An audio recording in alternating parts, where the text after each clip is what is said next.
আপনি বলুন?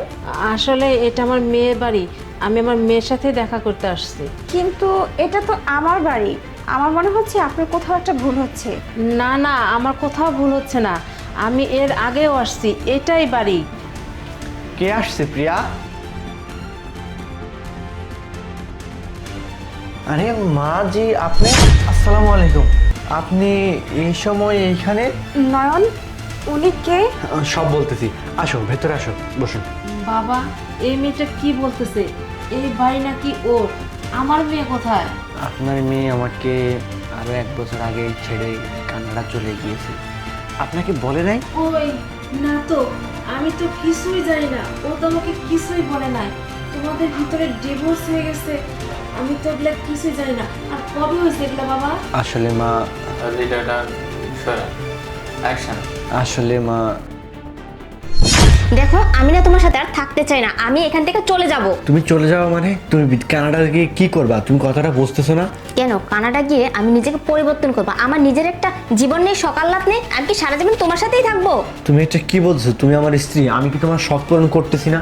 তুমি যে এখানে আলিশান বাড়িতে নেই, তুমি কি সুখে নেই? তারপরে তোমাকে কেন কানাডা যেতে হবে? সব কিছুই ঠিক আছে নয়ন, তারপর আমার নিজের একটা জীবন আছে, আমার স্বাধীনতা আছে, ঠিক আছে? আমি এখানে তোমার স্বাধীনতা মতো চলতে চাই না, আমার নিজের স্বাধীনতা মতো আমি চলতে চাই। ঠিক আছে, তুমি যদি এখান থেকে যেতেই চাও তাহলে আমাকে ডিভোর্স দিয়ে যেতে হবে। ডিভোর্স দিয়ে যেতে হবে মানে? হ্যাঁ, তুমি আমার স্ত্রী, তুমি যদি আমার কাছে নাই থাকো তাহলে তোমাকে আমার বিয়ে করে লাভ ডাকি, সেই তো আমার একাই থাকতে হবে। সমস্যা নেই, তুমি যেহেতু ডিভোর্স চাচ্ছ, আমি ডিভোর্স দিয়ে দিব। তখন তো তুমি খুশি, তখন তুমি নিজের মতো থেকো। তারপরে তুমি কানাডা যাবেই? হ্যাঁ, আমি কানাডা যাবই। ঠিক আছে, যাও ডিভোর্স পেপারটা রেডি করে নিয়ে আসো। ঠিক আছে, আমিও গেলাম। এই জন্যই তো বলি, 1 বছর ধরে ও আমার সাথে কোনো যোগাযোগ করে না। আমি অনেকবার চেষ্টা করছি ওর সাথে যোগাযোগ করার, কিন্তু এই নম্বরে যতবার ফোন দিছি ততবারই নম্বর বন্ধ পাইছি। ও 1 বছর হয়ে গেছে, আমাকে কিচ্ছু বললো না। যাই হোক বাবা, আমি আর এখানে থাকবো না, আমি এখন চলে যাচ্ছি। মা, আপনি অনেক দূর থেকে আসছেন, আপনি এখানে বসেন।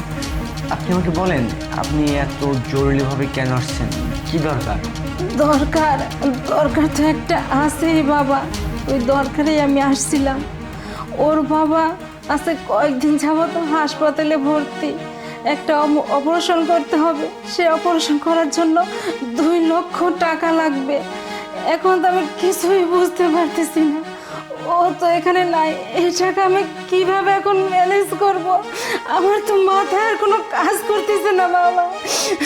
আরে আন্টি, সরি মা, আরে মা, আপনি টেনশন করবেন না, ও আপনার একমাত্র মেয়ে ছিল, আপনি আপনার মেয়ের কাছে আসছেন, কিন্তু ও তো এখান থেকে নাই, তাই না?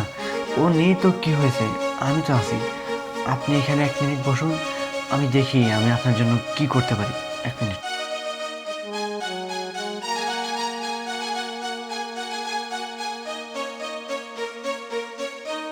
এই নিন, এখানে 2 লক্ষ টাকা আছে, এই টাকাটা আপনি নিন।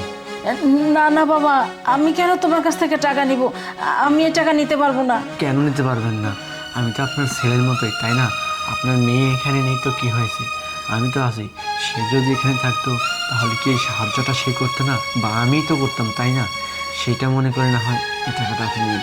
আঙ্কেল সুস্থ হয়ে গেলে উনি যদি কোনো কিছু করতে পারে তাহলে না হয় কোনো একদিন আবার ফেরত দিবেন। এটা আপনি আমার কাছ থেকে ধার স্বরূপ নিন। এটা কেমন হলো? কারণ আমার মেয়ে তোমার সাথে এত বড় বেইমানি করছে, এটা কিভাবে এই টাকাটা নিব আমি?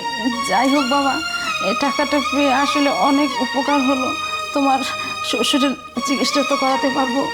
আর যাই হোক, আমি আমার মেয়ের হয়ে তোমার কাছে আমি না ক্ষমা না চাই। সিসি, আপনি কেন আমাকে মাপছে, আমার কাছে আমাকে ছোট করতেছেন? প্লিজ আপনি আমার কাছে ক্ষমা চাইবেন না। আপনি যান, গিয়ে ওনার চিকিৎসা করান, যান। আচ্ছা বাবা, থাকো, ভালো থাকো, আমি আসি এখন। ঠিক আছে, আসবেন।